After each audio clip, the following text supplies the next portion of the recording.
Et si je te disais qu'on avait tous un super pouvoir, que ce super pouvoir pourrait nous permettre notamment d'être plus en forme, de mieux dormir, de développer ses capacités d'attention, de développer aussi ses capacités physiques, de lutter contre le stress et l'anxiété, et même d'être plus beau, d'allonger son espérance de vie. Tout ça, c'est le même super pouvoir. C'est le super pouvoir de la respiration et de la gestion du souffle. Avec plus de 20 000 cycles respiratoires chaque jour et plus de 10 000 litres d'air échangés, la respiration est certainement notre première forme de nutrition. Avant l'hydratation et avant les aliments solides, on a besoin avant tout de respirer. Et cette respiration, cette gestion du souffle peut vraiment être un super pouvoir. Attends. Respirer, moi je sais faire, je fais ça tout le temps. Mais tes super pouvoirs là, j'en ai jamais vu la couleur. T'essaierais pas un peu de nous vendre du rêve avec ta respiration là? Alors oui, évidemment, on respire tous.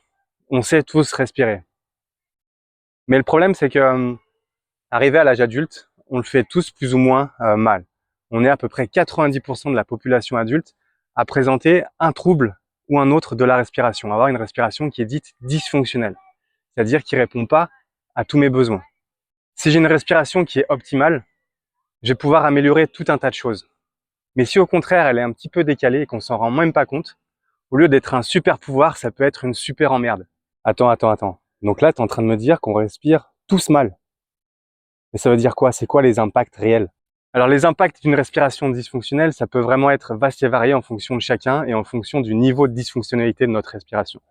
Mais il faut savoir une chose, c'est que la fonction première de la respiration, c'est évidemment l'apport en oxygène. Même déjà sur ce point-là, c'est pas parce qu'on respire qu'on s'oxygène correctement.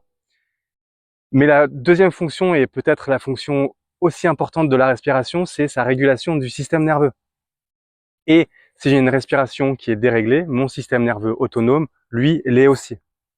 Donc globalement, ce qu'on va pouvoir retrouver comme déséquilibre, déjà des problématiques d'ordre nerveuse, stress, sommeil, anxiété, troubles dépressifs, notamment sur le niveau de forme, le niveau d'énergie, le niveau d'entrain au quotidien, l'état de mes humeurs, ou alors d'autres troubles où on voit pas forcément de lien direct, mais avec par exemple des troubles de la sphère digestive ou encore des douleurs chroniques au niveau des lombaires ou des cervicales. Tout ça, c'est pas systématique, mais ça peut avoir un lien direct avec la respiration. Ok.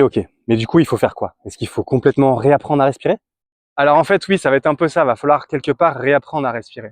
Quand on est avec une respiration qui est dite parfaite, qui répond à tous nos besoins, qui est vraiment adaptée à la dépense en énergie, etc., etc. On se rend compte qu'à partir de l'âge de l'entrée à l'école, notre respiration commence à se dérégler de manière plus ou moins importante. Et arrivé à l'âge adulte, on peut avoir une respiration qui est complètement décalée. Bien souvent, on s'en rend même pas compte. Et quand on se rend compte, c'est que forcément le trouble il est déjà installé là depuis un bon moment. En gros, qu'est-ce qui va se passer? C'est que du fait de notre mode de vie, on est tous plus ou moins en train de stresser. Et ben, quand je stresse, je dérègle ma respiration. Et donc, à force de répéter comme ça une multitude de facteurs stress, cette respiration sous stress, elle est prise comme la norme. Et on arrive à même être dans des situations de calme, des situations de repos, où notre respiration, elle est toujours sous stress. On respire constamment, continuellement sous stress. Donc avec des degrés plus ou moins importants en fonction des personnes. Mais en tout cas, comme je te disais avant, on a à peu près 9 sur 10 à avoir une respiration qui s'est décalée de manière plus ou moins importante. Et du coup, pour passer de la super emmerde au super pouvoir de la respiration, et ben en fait, c'est pas si compliqué que ça. Ce qu'il va falloir faire, c'est se rééduquer quelque part. C'est assez facile, c'est assez simple de comprendre quel est le schéma respiratoire correct.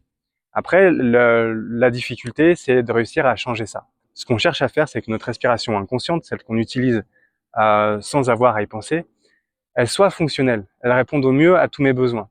Et donc, pour faire cette modification-là, il faut que ça devienne un nouveau schéma inconscient. Donc pour ça, ça va être question de mettre de la répétition et de la répétition et de la répétition dans l'intégration d'un nouveau schéma respiratoire. Mais ce sujet-là, je pense que ce sera le sujet vraiment à proprement parler d'autres vidéos parce qu'il y a moyen d'en raconter énormément là-dessus.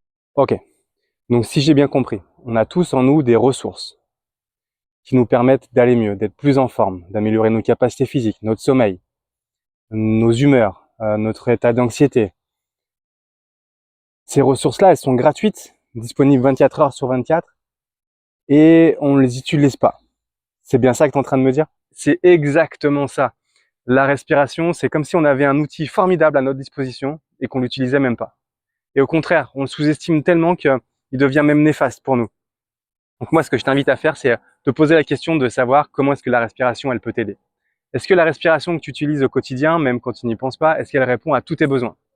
Donc si la respiration, c'est un domaine qui t'intéresse, si tu souhaites travailler sur ton propre souffle, on peut faire des choses ensemble. On peut envisager un accompagnement individuel. Il faut que tu saches aussi que je propose aussi des événements en groupe, des live respiration qui sont gratuits une fois par mois sur Zoom. Donc ça, tu as un lien dans la description. Et si tu es un professionnel du bien-être et que tu souhaites intégrer des outils liés à la respiration dans tes accompagnements thérapeutiques, j'ai créé aussi une formation spécialement pour ça. Tu trouveras un descriptif complet de cette formation, encore une fois, dans un lien qui est dans la description de cette vidéo. Franchement, merci, ça m'a éclairé sur un truc et ça donne vraiment envie de travailler sur sa respiration et d'en découvrir un petit peu plus. Franchement, si tu veux en découvrir plus, faut que tu t'abonnes, que tu likes et que tu appuies sur la petite cloche. Je te remercie. Bisous. Ciao.